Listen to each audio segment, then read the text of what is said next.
Campus हलचल में आपका स्वागत है। और कैंपस हलचल में इस बार हम बात करेंगे, सत्र शुरू हो गया है, क्लासें लगना शुरू हो गई हैं, स्टूडेंट क्लासों में पहुंचने शुरू हो गए हैं, लेकिन उनकी प्रॉब्लम्स क्या हैं। पहले तस्वीर आपको दिखाएंगे स्कूल की, जहां पर बच्चे अब क्लास में पहुंच गए हैं, टीचर क्लासें यहां पर ले रहे हैं। और खासतौर से ये कहा जाए कि जो सत्र है इस वर्ष का, उस सत्र के अंदर अब नए सिरे से स्टूडेंट जो है अपनी क्लास यहाँ पर ले रहे हैं। अक्सर प्रदेश भर के अगर 63,000 स्कूलों की बात की जाए, सभी स्कूलों के अंदर ड्रेस कोड लागू है। ड्रेस कोड के साथ में स्टूडेंट्स को पुस्तक और जो किताबें हैं वो भी यहाँ पर दे दी गई हैं।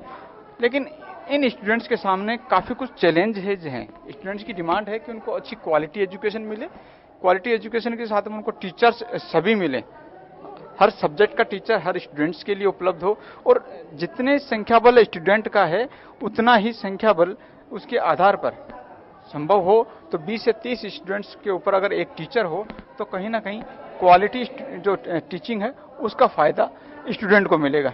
लेकिन राजस्थान प्रदेश की तस्वीर शायद कुछ इससे अलग है, और अलग तस्वीर यही बयां करती है कि फिलहाल शिक्षकों की भर्ती की जरूरत है। शारीरिक शिक्षक हो, कंप्यूटर शिक्षक हो, यहाँ तक कि अगर भवन और इमारतों की बात की जाए तो यहाँ पर भी जरूरत है सरकार की निगाहों की, कि सरकार निगाहें रखें कि जिन स्कूलों में बिल्डिंग नहीं है, भवन नहीं है, उनको जल्द ही सही भवन दिया जाए। रंग रोगन की बात की जाए या फिर बात करें लैब की, प्रयोगशालाओं की, तो उनको भी सुदृढ़ कैसे किया जा सकता है, ये भी सरकार की निगाहों में होना चाहिए। खासतौर से कई स्कूलों में गार्डनिंग वगैरह है, अच्छे पौधे लगे हैं। ये पहल जरूर स्थानीय प्रशासन की वहाँ पर है, शिक्षक अपनी पहल से ये गार्डनिंग करते हैं। लेकिन अक्सर इस स्कूल, जो पौधार स्कूल जयपुर की है, बड़ी स्कूल है, काफ़ी नामी स्कूल है, यहाँ पर पहले गार्डनर की व्यवस्था भी थी, चौकीदार की भी इंतजामात यहाँ पर थे, उन सब को फिलहाल हटा दिया गया है। लेकिन ऐसे में ये स्कूल जरूर ग्रीनरी कही जा सकती है, अच्छी हरियाली यहाँ पर है। लेकिन अदर जो स्कूल हैं वहाँ पर काफ़ी कुछ कमी कही जा सकती है। यहाँ तक कि इमारतें नहीं हैं, हरियाली तो दूर की बात कही जा सकती है, और ये तक देखने में आया कि काफ़ी कुछ संसाधनों की कमी है। ये जयपुर की स्कूल की हम तस्वीर यहाँ पर हमने आपको दिखाई है, और जयपुर के स्कूल ही अक्सर ये देखने में आता है कि राजधानी जयपुर में भी कई स्कूल ऐसी हैं जहाँ पर पर्याप्त संसाधन फिलहाल नहीं है। उन संसाधनों को कैसे पूरा किया जा सकता है, उन संसाधनों को कैसे दुरुस्त किया जा सकता है, इसकी ओर विभाग की नजरें जल्द इनायत हों, इसकी यहाँ पर जरूरत है। चलिए, फिलहाल जयपुर की ये तस्वीर हमने आपको दिखाई। सरकार बदलने के साथ में दावे ये होते हैं कि उनकी सरकार अब काफी कुछ पहल करने जा रही है और स्कूलों को आदर्श कर देगी, उत्कृष्ट कर देगी, और चमन स्कूलों में हो जाएगा। लेकिन अक्सर ये देखने में भी आता है जब सरकार बदल जाती है तो पिछली जो सरकार थी उसको कोसते हुए 5 साल उसके बीत जाते हैं। चलिए, शिक्षक संगठनों से हम बात करेंगे, हमारे साथ में शिक्षक यहाँ पर मौजूद हैं, और बात ये भी करेंगे कि आखिरकार ये जो समस्याएं हैं आज की नहीं है, पिछले कई वर्षों से समस्याएं मुंह बाएं खड़ी हैं और ये दुरुस्त नहीं हो पाई हैं। कमला जी, सबसे पहले आपके पास आएंगे, क्या वजह है कि आज भी स्कूलों में इतनी समस्याएं हैं? सरकार के पास बजट बहुत है, अच्छा बजट आता भी है, लेकिन उसके बावजूद भी आज देखा जाता है कि स्कूल के अंदर ना तो भवन है कहीं पर, और अगर कहीं भवन है तो वहाँ टीचर नहीं है। बहुत बड़ी समस्या है ये। पिछले दिनों से नामांकन वृद्धि खूब हुई है, टीचर्स ने खूब प्रयास किए हैं, लेकिन छोटे छोटे भवन हैं जिसमें 12 बच्चे आते हैं, 15 बच्चे आते हैं, और नामांकन हो गया 50 का। अब उनके पास संसाधन है नहीं, और रही कई कसर पूर्ति कर देती है बिजली। कई स्कूलें हमारी ऐसी हैं जहां बिजली आपूर्ति है ही नहीं, स्कूल का सारा काम कंप्यूटर से होता है, कंप्यूटर शिक्षक नहीं है, अच्छे व्याख्याता जैसे फिजिक्स के, केमिस्ट्री के, बायोलॉजी के, मैथ्स के अच्छे जो लोग हैं वो उनको संस्था प्रधान कंप्यूटर पे बिजी कर देता है। इधर हमें हार्ड कॉपी में भी सूचनाएं देनी पड़ती हैं। एक तरफ तो हम कंप्यूटर की बात कर रहे हैं, एक तरफ हार्ड कॉपी की बात कर रहे हैं। श्रम उतना का उतना ही बेकार होता जा रहा है। और इसके अलावा एक बड़ी समस्या और है, शौचालय जैसी व्यवस्थाएं ज्यादातर स्कूलों में नहीं है, कहीं हैं तो वहां स्वीपर की पोस्ट नहीं है।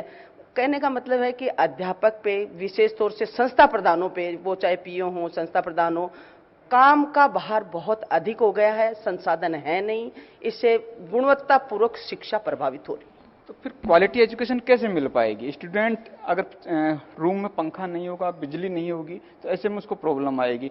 टीचर भी वहां पर सही तरीके से पढ़ा नहीं पाएगा। तो क्वालिटी एजुकेशन की जो डिमांड है और ये दावे किए जा रहे हैं कि क्वालिटी एजुकेशन मिलेगी, वो कैसे संभव?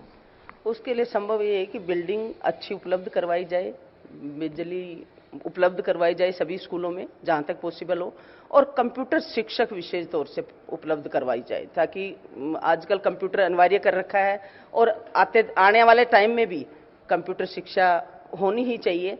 इसके लिए कंप्यूटर शिक्षक तो हमें देना ही चाहिए, और बिजली विशेष तौर से स्कूलों में बिजली और बिल्डिंग की व्यवस्था होनी चाहिए। बिजली और बिल्डिंग तो होनी चाहिए, लेकिन अक्सर राजस्थान में अगर अभी भी देखा जाए तो कई स्कूलें ऐसी हैं, सैकड़ों की तादाद में, जिनके पास खुद का भवन नहीं है। शशि जी, भवन नहीं है, भवन है तो जर्जर अवस्था में है। टीचर के ऊपर जिम्मेदारी इतनी है कि स्कूल ही नहीं, उसके पास में बीएलओ बना दिया जाता है, दूसरे अदर एक्टिविटीज हैं वो दे दी जाती हैं। तो ऐसे कैसे संभव है कि स्टूडेंट पर ज्यादा टीचर फोकस कर पाएगा? जी बिल्कुल सही है। गैर शैक्षणिक कार्यों की बात आपने की है। मैं आपको करीब 15 इस कैटेगरी के काम गिनवा सकता हूं जो टीचर को नहीं करवा के भी सरकार उनको पूरा करवा सकती थी, मगर शिक्षक की गरिमा को परे रखते हुए इस महत्वपूर्ण और बहुत पावन कार्य को छोड़ करके शिक्षक जब गैर शैक्षणिक ऐसे ऐसे कार्यों में संलग्न रहता है तो बड़ा ताज्जुब होता है। एक तरफ सरकार गुणवत्तापूर्ण शिक्षा की बातें करती है, देश में अव्वल लाने की बातें करती है, और दूसरी तरफ शिक्षक के लिए इतने सारे कारोबार खोल के रखे हुए हैं। आज जनगणना का काम ले लीजिए, श्रमिक गणना का काम ले लीजिए, बाल श्रमिक गणना का काम ले लीजिए, आप बीएलओ का काम ले लीजिए, आप एमटीज का काम ले लीजिए, चुनावों का काम ले लीजिए, बहुत सारे अन्य ऐसे कार्य हैं जिनके लिए टीचर्स को बार बार लगाया जाता है। टीचर अपने विषय का काम छोड़ करके उन कामों में संलिप्त रहता है, और ताज्जुब की बात देखिए कि जब परिणाम कम रहता है, एक मानदंड ऐसा बनाया हुआ है 75% से कम रहेगा, उसको सीधा पनिशमेंट दिया जाता है। तो सरकारों को कम से कम सोचना होगा, शिक्षक का कार्य शिक्षण करना है, बच्चों को पढ़ाना है, न कि घर घर जाकर के और डेटा कलेक्शन का काम बहुत छोटा सा। आप इसमें देखिए सरकार की कितनी बचत हो सकती है। 1 लाख रुपए नौकरी जो आदमी महीने की पा रहा है वेतन, वो आदमी घर पे डेटा कलेक्शन का काम कर रहा है, और सरकार यदि चाहे तो किसी बच्चे को, बेरोजगार को 5,000 रुपया एक्स्ट्रा दे करके और वो डेटा कलेक्शन का काम करवा सकती है। लेकिन सरकारें इस ओर बिल्कुल भी ध्यान नहीं दे रही। दूसरा, जहां तक आपने संसाधनों की बात की है, आज भी राजस्थान इस परिप्रेक्ष्य में बहुत पिछड़ा राज्य है। लगभग 7,000 से भी ऊपर स्कूल हैं जहां विद्युत की आपूर्ति नहीं है।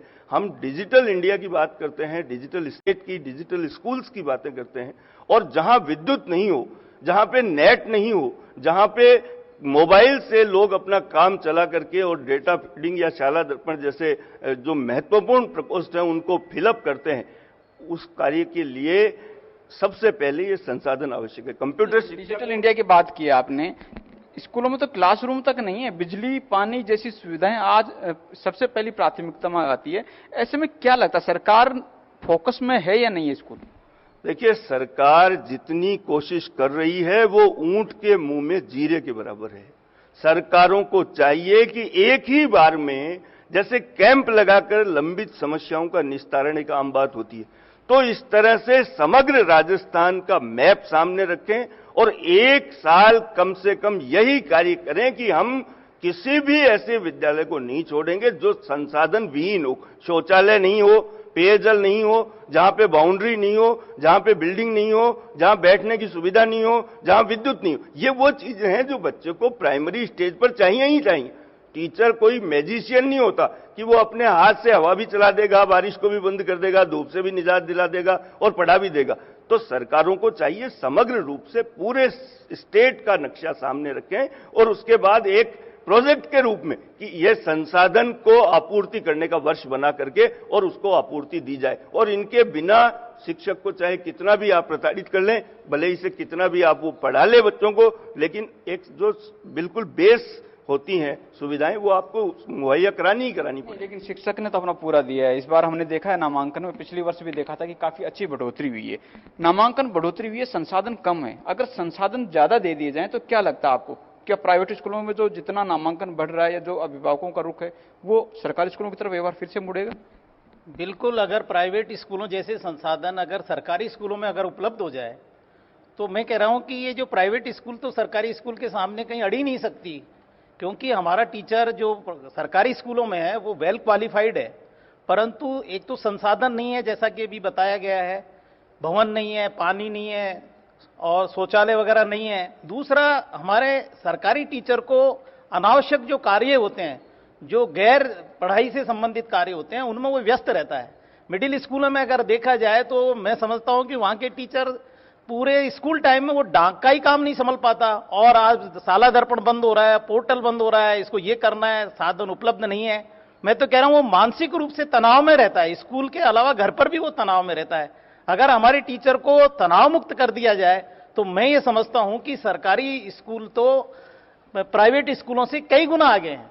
तो हमारी सरकार से ये गुजारिश है कि ये जो गैर काम कराए जाते हैं वो टीचरों से नहीं कराए जाए। बजट की अगर बात की जाए, स्कूलों में कई तरह के बजट आते हैं, स्टेशनरी का हो या फिर लैब के अंदर बजट जो दिया जाता है, क्या पर्याप्त बजट ऐसा होता है कि जो लैब स्टैंडर्ड बनी रहे और स्टूडेंट्स को उनका लाभ भी प्रॉपर मिलता रहे? नहीं, बजट उतना नहीं रह पाता है जितना सरकार चाहती है। बजट बहुत कम रहता है, काम होता है ज्यादा, तो उतने संसाधन हम लेबोरेटरी में जुटा नहीं पाते। इसलिए ये बजट को भी बढ़ाया जाए, और मैं तो ये कहता हूं हमारे टीचर को फ्री किया जाए अनावश्यक कार्यों से, तो पढ़ाई का माहौल अच्छा हो सकता है और छात्र संख्या भी और बढ़ सकती है, और इसमें परिणाम भी हम बहुत अच्छे दे सकते हैं। स्टूडेंट्स को शोध कार्यों से जोड़ने के लिए, क्योंकि अगर आज साइंस से जुड़ेगा तो आगे उच्च शिक्षा में जाकर वो शोध कार्यों से जुड़ेगा, तो इसमें क्या जरूरत क्या है आपको, अगर अपडेट लैब यहाँ पर अगर स्थापित करनी चाहिए तो?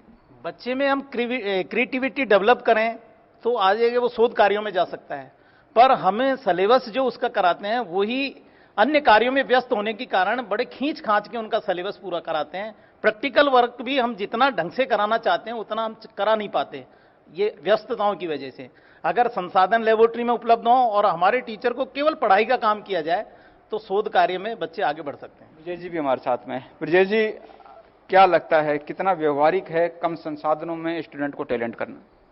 देखिए, ये बिल्कुल सही बात है कि बिल्कुल कम संसाधन होते हुए भी हमारे जो सरकारी स्कूलों के शिक्षक हैं वो अपने पूरे तन मन से बच्चों को अपने पूरा 100% देने की कोशिश करते हैं। यदि यही संसाधनों में तब्दील हो जाए तो मैं कहता हूं कि सोने में जैसे 4 चांद लग जाए शिक्षा को, तो मैं सरकार से गुजारिश करना चाहूंगा कि जैसे संसाधन अगर उपलब्ध हो जाए सरकारी स्कूलों में तो ये बहुत ही अच्छा काम कर सकते हैं। संसाधनों में भी क्या प्राथमिकता में क्या रखेंगे? बिल्डिंग अच्छी हो, फर्नीचर ठीक हो, या क्या आपकी डिमांड क्या हो रही है?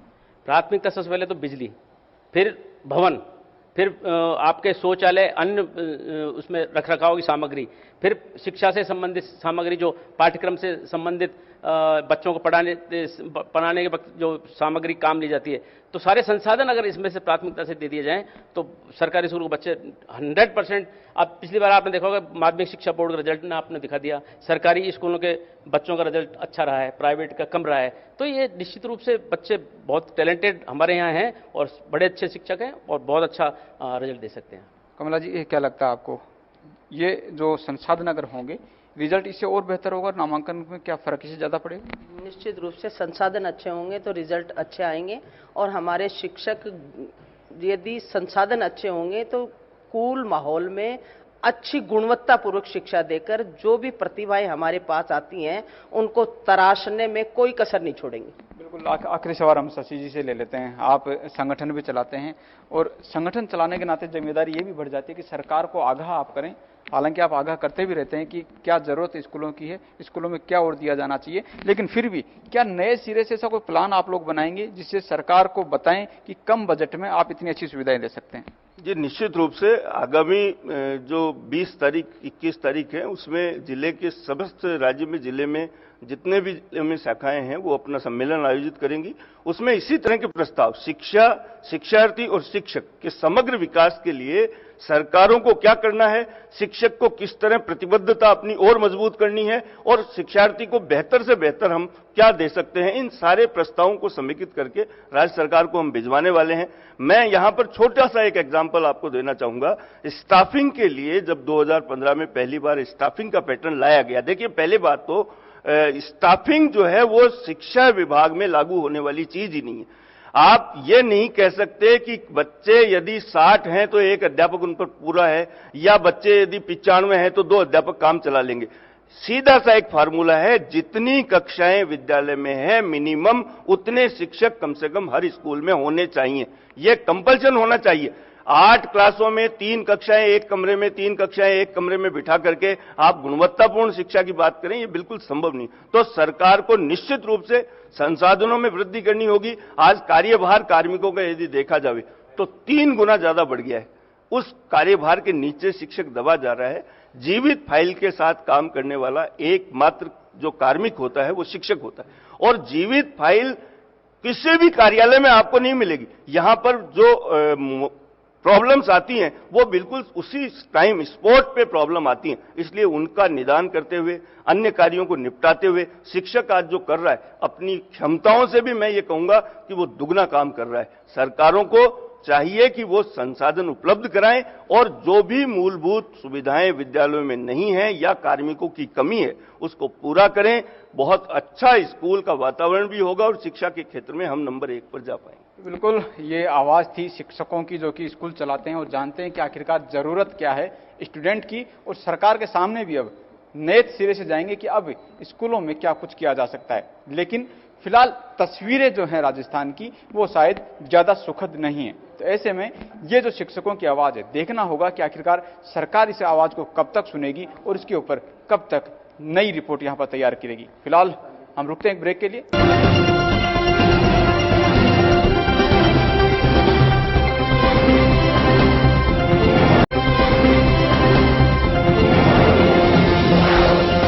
ब्रेक के बाद फिर से स्वागत है कैंपस हलचल में, और हम बात करेंगे शिक्षा मंत्री गोविंद सिंह डोटासरा जी से।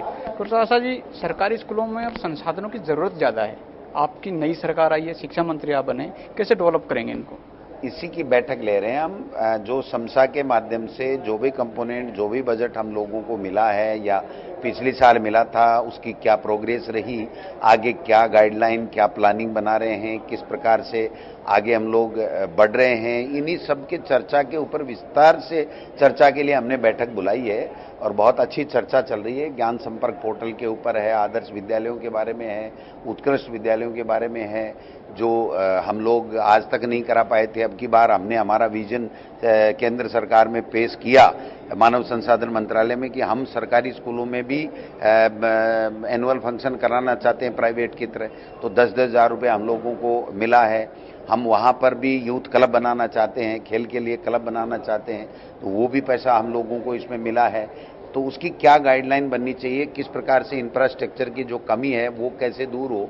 अभी कुछ दिन पहले हमारे ध्यान में आया कि 24,000 विद्यालय जो है हमारे प्रदेश में जो कचरे से हटे पड़े हैं, ताला लगा हुआ, उसमें किसी काम में वो नहीं आ रहे हैं। तो हमने फाइनेंस को लिख के भेजा था कि इसमें हमें जो आपके नॉर्म्स नियम बने हुए हैं उसमें थोड़ा स्ट्रिक्शन दीजिए कि AAO रैंक का कोई अधिकारी विभाग में होता नहीं है, इसलिए ये चीज़ हो नहीं पाती है, कचरे का निष्पादन डिस्पोजल हो नहीं पाता है।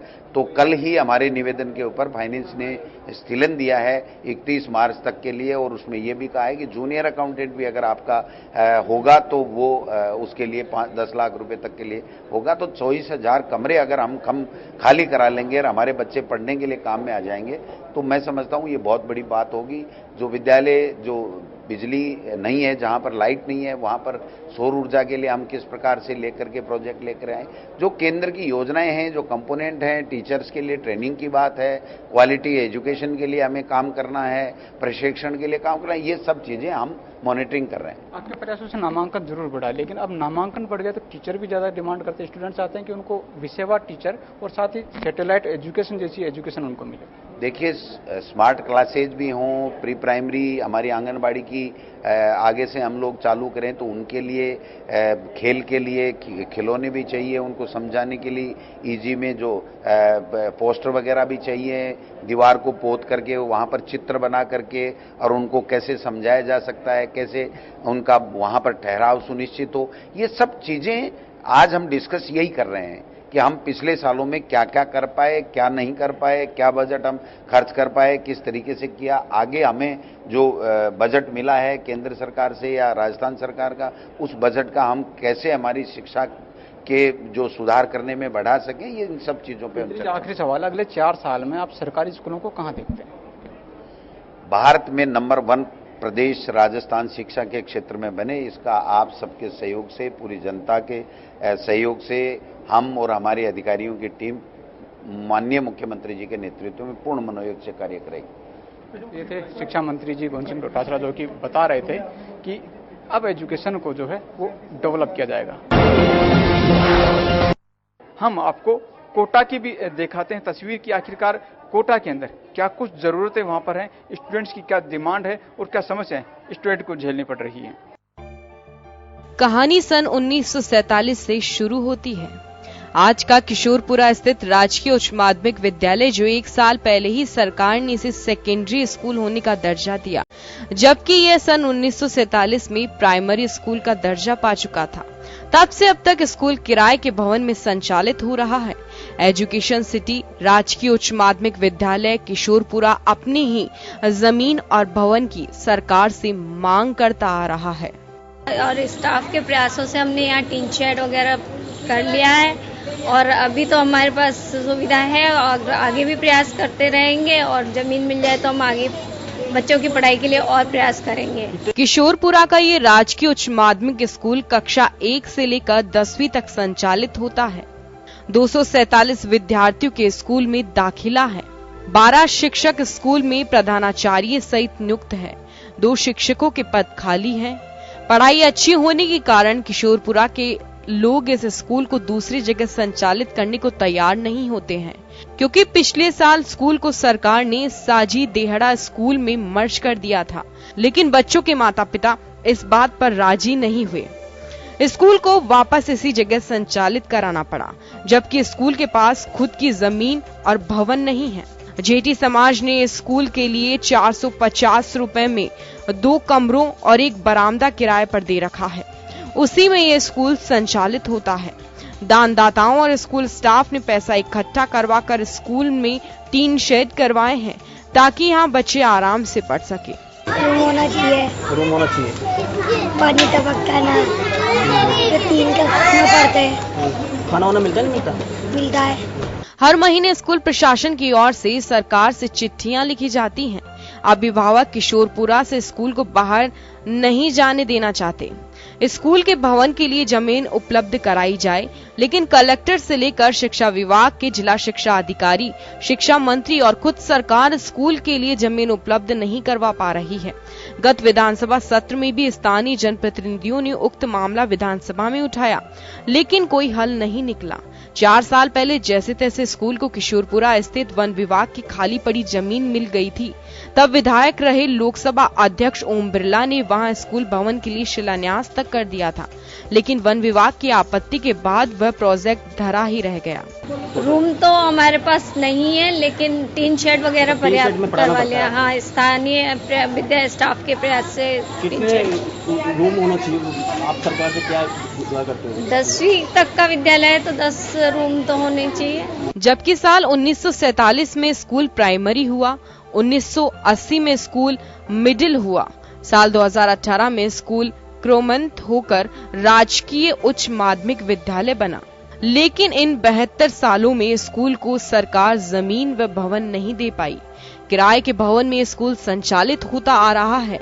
स्कूल प्रशासन के शिक्षा मंत्री मुख्यमंत्री से मांग है कि इस स्कूल को किशोरपुरा क्षेत्र में स्कूल के लिए जमीन उपलब्ध कराए, भवन निर्माण कराएं, ताकि स्कूल का खुद का भवन हो। स्कूल स्टाफ के मुताबिक 10वीं तक के स्कूल के लिए कम से कम 10 कक्ष वाला भवन हो।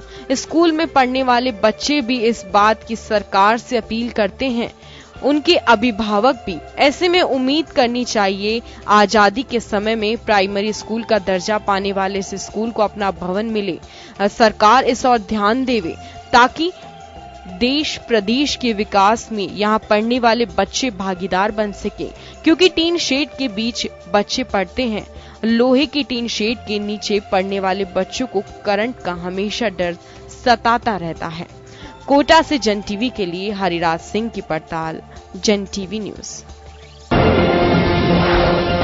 कैंपस हलचल में फिलहाल इतना ही, लेकिन अगले बार हम नए विषय को लेकर फिर से आपके बीच होंगे। नमस्कार।